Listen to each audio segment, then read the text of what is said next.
are going to jump into it. We're going to go in order of the games. So tomorrow we're going to go from that down games down, and then Sunday from the games on. So we are going to start in the Eastern Conference where we have the Orlando Magic versus the Cleveland Cavaliers. Orlando Magic. But so yeah, Toddy. So before you kind of give us your debrief on it, what do you have this series going to, and who do you have winning? I think this is a 7-game series. I like the Magic. I really, really do. I think we're going to see the emergence of Paulo Banchero. Kind of saw flashes in with Team USA this past summer, and kind of seeing, glances. I think last year, towards the end of last year, we kind of saw Paulo start to, emerge himself as a young star. And I think he kind of solidified last summer's like what he was previewing, what he would be in the summer of last year. It kind of solidified itself. I'd say this year in the summer, making a huge leap. And I think I wanted to say back I always like to refer back to our pre-season pod on guys we thought would be that would stand out throughout the regular season, and Paulo Banchero was definitely one of those guys. And I think I have Franz Wagner on there too. And we saw Paulo make a huge leap, making an all-star team, getting his team to a 5 seed in the NBA as a second-year player. I think it speaks volumes, because I don't even think LeBron made it. He made it to a playoff. I don't think it was a playoff. They made it to the playoffs until his third year, basically. Third year, but I mean, I don't mean to cut you off, but he ain't got no Booby Gibsons and Zilgotskis on his team, so that's a crazy name to throw out there with LeBron James. But you gotta throw some detail in there, man. I mean, this Orlando Magic team without Paulo Banchero was pretty much non-existent, I'd like to say, but I like their chances. I like their length. I think they're a very highly rated defensive team.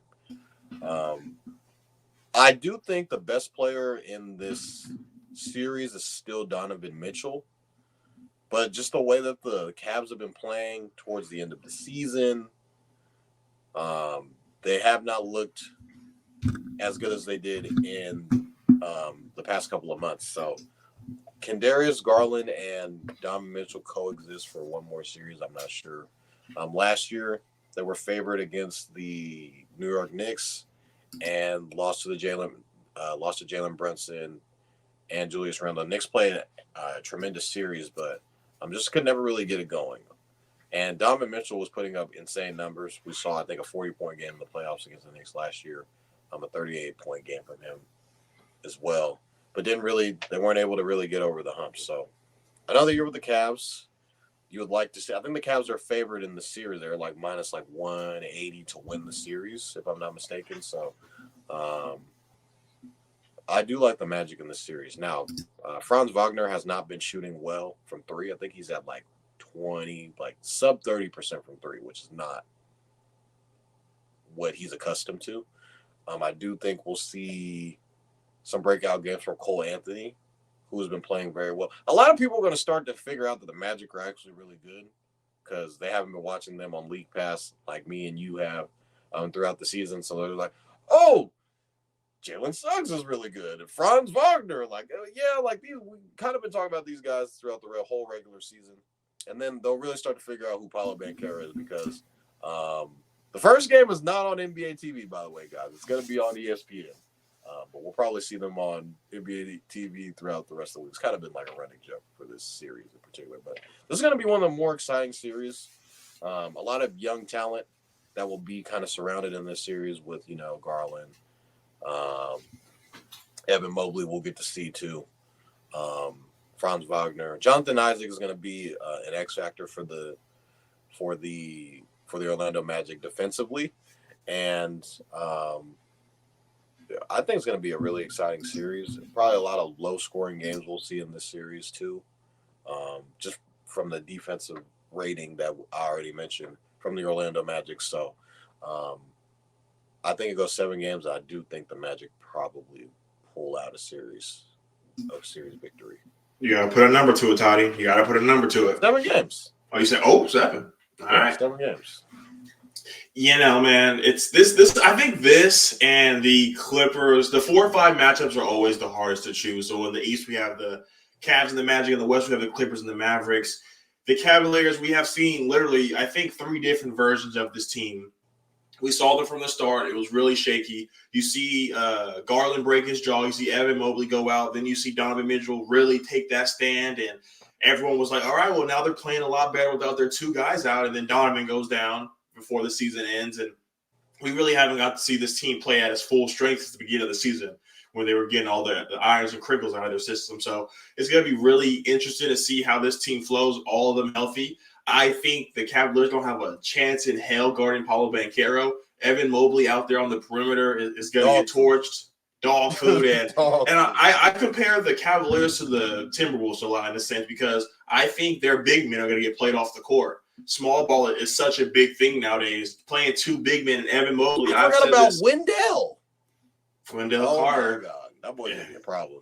Bro. So I think they're just gonna struggle, man. They don't have the depth, and I think it really just comes down to the other guys on this team.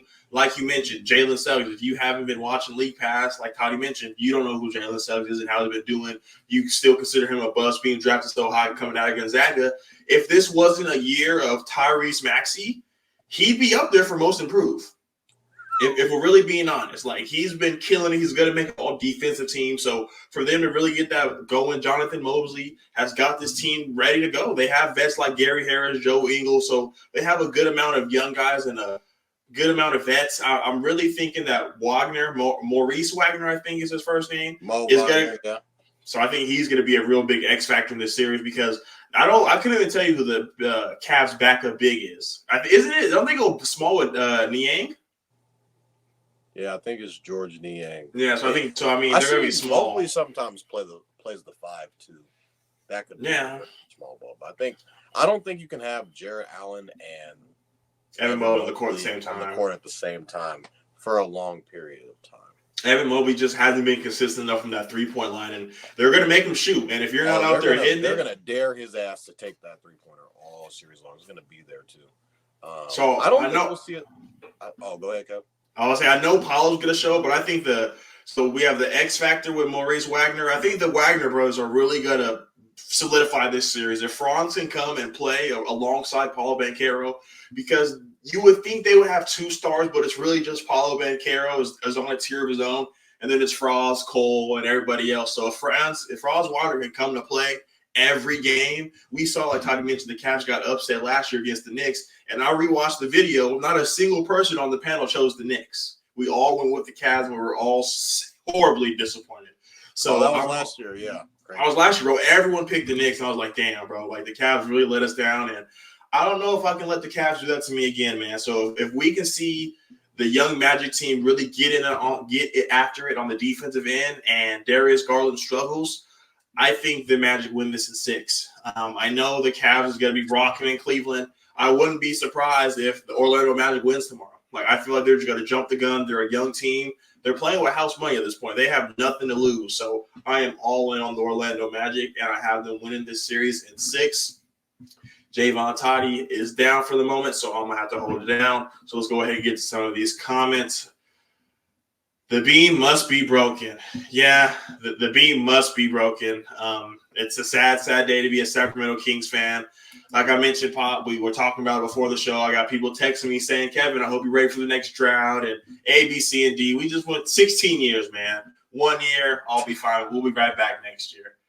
You have anything else to say about the Magic Cavs series, Ty, before we move on? Yeah, the Mavs, or not the Magic. Magic, excuse me. Yeah, the Magic are plus 175 to win the series. So the Cavs are heavy favorites to win at minus 205. If you want to bet them to win the series, get them at a good plus price. I'm thinking about sprinkling some money on that. We'll see if the odds will definitely change if they win tomorrow. But we'll see. If it goes 7 games, it might not change dramatically, but if they win like 2 games, first 2 games, it'll definitely change. They win the first 2 games. It's Yeah. So they might get the brooms out. I think I don't know if they win tomorrow, but they are on the hotline. I have them at plus 5, so we'll see. I did pick them to win. Wink, wink. You'll see in our picks for tomorrow. But yeah, Plus Definitely. And before we move on, like Toddy mentioned, we will be posting graphics for every set of playoff games. And like we did in the regular season for football, we will keep a tally of the records. And as everybody knows, Gary, this is Gary's time to shine. Every time we do little challenges between the four of us, Gary somehow ends up coming up on top. But I think I'm going to be able to do it this year, man. I think I'm feeling good about my picks. I'm feeling locked in.